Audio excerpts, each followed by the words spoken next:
Hello viewers, welcome to our YouTube channel Sunshine Software Education. और आज इस video में हम लोग जो आपकी फ्लेमिंगो बुक की जो सबसे फर्स्ट पोएम है माय मदर एट 66, इसका text book NCERT question answer discuss करेंगे। तो ये है कमला दास जिन्होंने इस पोएम को लिखा है और इस वीडियो में हम लोग NCERT textbook question answer को सॉल्व करने वाले हैं। तो जो सबसे पहला क्वेश्चन है, what is the kind of age that the poets feels.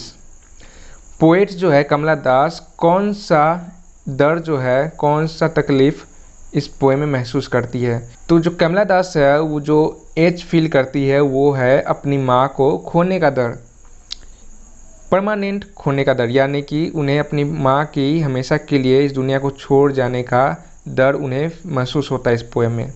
ठीक है, तो इसका आंसर कुछ आप इस प्रकार से लिख सकते हैं। When the poet saw at her mother has now become old. The poet is understanding her pain as she thinks that she will not live long. जो सेकेंड क्वेश्चन है वो कह रहा है, Why are the young trees described as sprinting? जो young trees है उसे sprinting क्यों डिस्क्राइब किया गया है।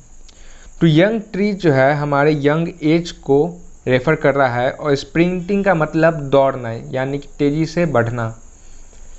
तो यंग ट्रीज हमारी ह्यूमन बीइंग की एज को रेफ़र कर रहा है। जब हम लोग यंग होते हैं तो हमारी जो शरीर होती है वो काफ़ी स्ट्रांग होती है, लेकिन हमारी जो एजिंग प्रोसेस है वो भी काफ़ी तेज़ी से बढ़ती रहती है। तो यहीं पे ये रेफ़र किया गया है, डिस्क्राइब किया गया है एज को तेज़ी से बढ़ने का। तो इसका आंसर आप कुछ इस प्रकार से लिख सकते हैं। The poet was travelling in a car, the trees are looking sprinting when she look at outside, the young trees are quite opposite to the poet's old mother who is pale and aged, a ट्री symbolizes youth and is full of life, trees seem to be sprinting while her mother is in the last stage of her life। इसमें कह रहा है basically कि जो उनकी mother है वो अपनी लाइफ के लास्ट स्टेज में थी, यानी कि ओल्ड हो चुकी थी। ओल्ड होने के बाद जो हमारी लाइफ की जो नॉर्मल प्रोसेस है वो क्या है, हम लोग जन्म लेते हैं, यंग होते हैं, फिर ओल्ड होते हैं और फिर इस दुनिया को छोड़ के चले जाते हैं। तो यंग ट्रीज हमारी एज को रेफ़र करता है और स्प्रिंटिंग उस एज को तेज़ी से आगे बढ़ने का रेफ़र कर रहा है। ठीक है।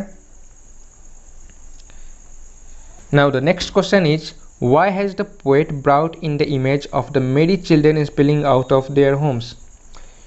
तो पोएट जो है क्यों इस प्रकार का इमेज जो है इस पोएम में यूज करती है कि जो चिल्ड्रेन है वो अपने घर से बाहर निकलते हैं। तो बेसिकली ये रेफ़र करता है, वो अपने आप को इसमें रेफ़र कर रही है कि किस तरह से वो अपने काम के लिए, अपने कैरियर को बनाने के लिए घर छोड़ के बाहर चली जाती है। तो यहाँ पर चिल्ड्रेन, बच्चे अपने माता पिता को छोड़ के घर से बाहर अपने कैरियर को बनाने के लिए निकल जाते हैं।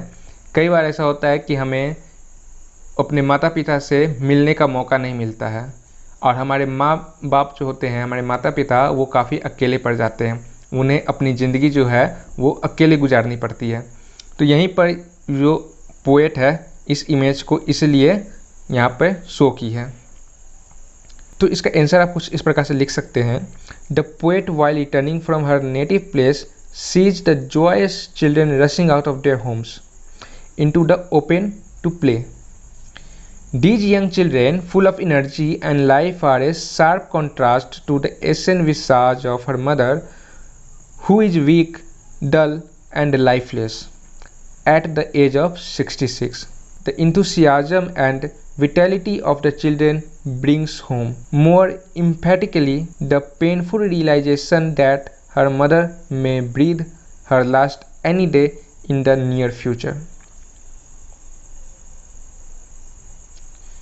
नेक्स्ट क्वेश्चन है, why has the mother been compare to the late winter's moon.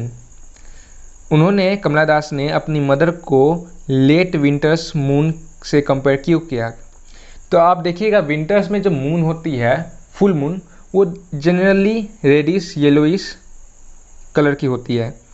और जब कमला दास ट्रैवल कर रही थी अपनी माँ के साथ कार में, तो जब वो अपनी माँ की तरफ देखती है तो उनका चेहरा भी जो है पेल पड़ चुका था, यानी कि पीला पड़ चुका था। उन्हें कमजोरी से, उनका जो एजिंग प्रोसेस था इसकी वजह से उनकी जो खून की कमी हो गई थी और काफ़ी झुर्रियाँ उनके चेहरे पर आ गई थी और चेहरा विंटर्स मून की तरह पीला दिखाई दे रहा था। तो इसका आंसर आप कुछ इस प्रकार से लिख सकते हैं, her mother has become old, her face was looking pale and weak like the winter's moon because moon is dim in winter's light.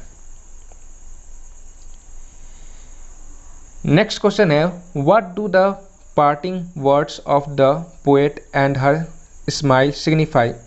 जब लेखिका जो है पोएट, वो इस पोएम में एयरपोर्ट पहुंचती है तो उस वक्त जो है वो कहती है सी यू सुन अम्मा। जो पार्टिंग वर्ड्स है वो क्या था, सी यू सुन अम्मा। इस पूरे पोएम में सिर्फ यही वर्ड है जो लेखिका बोलती है, बाकी जितने भी जो पोएम में वर्ड्स यूज किए गए हैं वो सब लेखिका के जो है पोएट्स के अपने दिमाग में चल रहे होते हैं। तो सिर्फ यही वर्ड सी यू सुन अम्मा यही वो बोलती है और सिर्फ लास्ट में वो सिर्फ अपने माँ को देखकर स्माइल करती है। तो इसका मतलब क्या हुआ, तो इसका मतलब ये हुआ कि वो उम्मीद करती है कि जब भी हम लोग वापस आए, जब भी मैं आऊँ तो मेरी माँ ज़िंदा रहे और मैं उन्हें वापस देख सकूँ। और स्माइल ये सिग्निफाई करता है कि जो डर उन्हें कार में महसूस हो रहा था अपनी माँ को देखते हुए, अपनी माँ को परमानेंट लूज करने का, उसे वो कंट्रोल कर रही थी। तो इसका आंसर कुछ आप इस प्रकार से लिख सकते हैं, when the poet was living his mother then her mother was unhappy, she feels her responsibility to her mother, she does not want her mother to spend her time lonely. तो जो स्माइल है वो इसलिए वो दिखाती है कि वो अपने दर्द को, अपने इमोशन को छुपा सके। तो ये जो है पूरा क्वेश्चन कंप्लीट हो चुका है। अगर आपको यह वीडियो अच्छा लगा हो तो प्लीज़ इस वीडियो को लाइक करें, शेयर करें अपने फ्रेंड्स के साथ, जिससे उन्हें भी अगर कोई क्वेश्चन आंसर में प्रॉब्लम हो रहा है तो वो हमसे इस वीडियो को देखकर उसका सॉल्यूशन जान पाए। और हमारे चैनल को सब्सक्राइब कर लें और बेल आइकन को जो है वो ऑन कर दें, जिससे हम जब भी नया वीडियो अपलोड करेंगे तो आपको वो इस वीडियो का नोटिफिकेशन मिल जाएगा। हम इस चैनल पे क्लास 11 और 12 का जो वीडियो है line by line explanation, question answer सारे इंग्लिश का डिस्कस करते हैं। तो इस चैनल को जरूर सब्सक्राइब कर लें एंड इस वीडियो को जरूर लाइक करें, जिससे हमारा जो मोटिवेशन है नए वीडियो बनाने का वो बना रहे। Thank you for watching this video. Bye bye.